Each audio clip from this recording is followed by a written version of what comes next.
নমস্কার, আমি অদিতি চক্রবর্তী। সবাই কেমন আছেন? আশা করছি সবাই ভালো আছেন, সুস্থ আছেন। আজকে আমি আপনাদের জন্য খুব সুন্দর একটা ভিডিও নিয়ে এসেছি। আজকে আমি আপনাদের একটা খুব সুন্দর নতুন ডিজাইন করে দেখাবো। এই ডিজাইনটা একদমই নতুনত্ব ডিজাইন।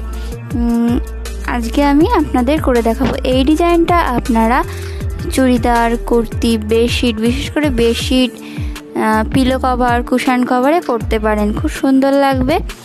আর একটা কথা বলবো আপনাদের সামনে কয়দিন ধরে আমি আসতে পারছি না, আর বিশেষ করে ভালোভাবে ভিডিও দিতে পারছি না। তার জন্য সবার কাছে আমি ক্ষমা চেয়ে নিচ্ছি। কিছু প্রবলেমের জন্য আমি আসতে পারছি না আপনাদের সামনে, কিন্তু আমি ভিডিও রেডি। এই ডিজাইনটা আমি একদমই নতুনত্ব ডিজাইন। আমি ভাবলাম যে একটা নতুন রকমের ডিজাইন করলে কেমন হয়, একটু ঘাসের মতোও লাগবে, মানে ঘাস ফুল টাইপের হবে। সেই রকম ডিজাইন করলে কেমন হয়? রোজই তো কোনো রকম ফুল করি বা কিছু করি, আজকে অন্যরকম করে দেখাই আপনাদের। তো তাই জন্যে আজকে এই ডিজাইনটা করে দেখাচ্ছি। এই ডিজাইনটা বিশেষ করে bedsheet, pillow cover, cushion cover, table ক্লথে করলে ভালো লাগবে। আর হ্যাঁ, শাড়ির আঁচলে, পাড়ে এইসব ডিজাইনগুলো খুব সুন্দর কিন্তু লাগে। আমি একটা শাড়িতে করেছিলাম, হলুদ রঙেরই শাড়িতে। ডিজাইনটা খুবই সুন্দর। আমি এই ডিজাইনটা করছি একটা টেবিল ক্লথের ওপর। ডিজাইনটা করার পরে খুবই সুন্দর লাগছে, আপনারা দেখতেই পাবেন যে কেমন লাগছে ডিজাইন।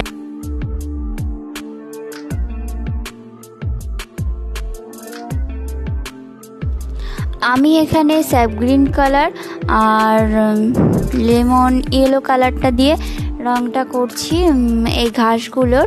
আর ফুলগুলো যখন রং করব বুঝতেই পারবেন কেমনভাবে রংটা করছি। অসাধারণ লাগছিল রংটা করার পরে। ভিডিওটা আপনাদের জন্য তুলে রাখলাম। ভাবছিলাম এটা শর্ট ভিডিও দেব, কিন্তু না, ভাবলাম যে আপনারা শিখতে পারবেন না এই জিনিসটা, যে আমি কেমনভাবে, বিশেষ করে এই ফুলের আর ওই ঘাসের এই লাইট শেড, এই ব্যাপারটা আপনারা বুঝতে পারবেন না, ওই জন্য দেখিয়ে দিলাম ভালোভাবে। আমি এখানে ফ্রেমের ব্যাপারটা করেছি, দেখুন ভালোভাবে টান টান করে কাপড়টাকে আটকে নিয়েছি। ওরকমভাবে আপনারা আটকে নেবেন কাপড়টাকে ভালোভাবে টান টান করে, যেন ভাঁজ হয়ে না থাকে, তাহলে কিন্তু স্মুথই রঙটা হবে না, বাজে লাগবে। এখানে আমি ফেব্রিক কালারটা ইউজ করছি 2 নম্বর ফ্ল্যাট তুলি দিয়ে।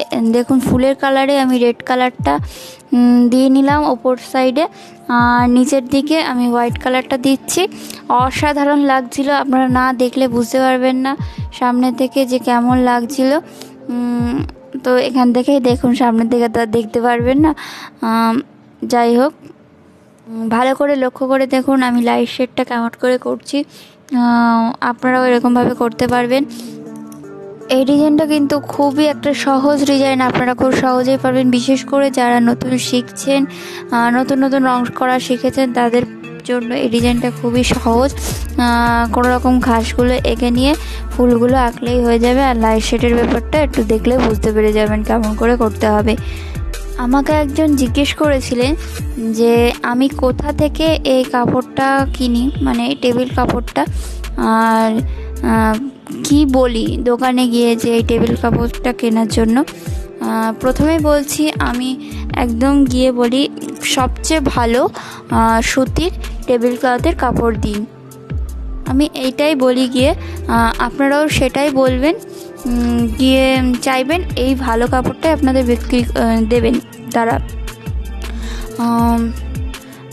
এই কাপড়টা টেবিল ক্লথের কাপড়ের মধ্যে খুবই ভালো একটা কাপড়। আপনারা এতে রং করে খুব মজা পাবেন। আর একজন কমেন্টে আমাকে জিজ্ঞাসা করেছিলেন আমি দোকানে গিয়ে শাড়িতে যে রং করি সেই রঙের কাপড়টাকে আমি কিভাবে চাই। তো আমি প্রথমে দোকানে গিয়ে বলি একটা থান কাপড় দিন কালারিং। তিনি জিজ্ঞাসা করেন যে আমি কী জন্য ব্যবহার করব, তো আমি বলি ফেব্রিক কালারের জন্য ব্যবহার করব। আপনারা গিয়ে বলবেন রঙিন থান কাপড় দিন, তাহলেই হবে। যদি জিজ্ঞাসা করে যে কী জন্য ব্যবহার হবে এই কাপড়টা, তখন আপনারা বলবেন ফেব্রিক কালারে। আরেকজন আমাকে কমেন্টে জিজ্ঞাসা করেছিলেন যে আমি বেডশিট বিক্রি করি নাকি। একদম না, আমি কোনো কিছুই এখনও সেল করি না, কারণ আমি এখনও ওই দিকটায় যাইনি। আমি এই ফেব্রিকের কাজটা ভালোবাসি বলে আপনাদের কাছে আসি, আপনাদের জন্য ভিডিও নিয়ে আসি নতুন নতুন। এখনও সেই সব ভাবিনি যে আমি সেল করব বা অনলাইনে বিজনেস করব। আমাকে ক্ষমা করবেন তার জন্য, আমি এখনও সেই দিকে যেতে পারিনি। আরেকজন আমাকে কমেন্টে জিজ্ঞাসা করেছিলেন আমি মিডিয়ামের ব্যবহারটা কিভাবে করি। প্রথমে বলছি ওরকমভাবে বলা যায় না, তবুও বলে দিচ্ছি হাফ জল নিলে তার একটু বেশি, হাফের একটু বেশি মিডিয়াম নেবেন। সেটা যদি ভালোভাবে দেখতে চান, আমার একটা ভিডিও আছে চ্যানেলের মধ্যে ঢুকে আপনারা দেখবেন। ওই ভিডিওটা খুবই সহজ, আপনারা অতি সহজেই বুঝতে পারবেন। তো আজকের ভিডিওটা এই পর্যন্ত। সবাই ভালো থাকবেন, সুস্থ থাকবেন।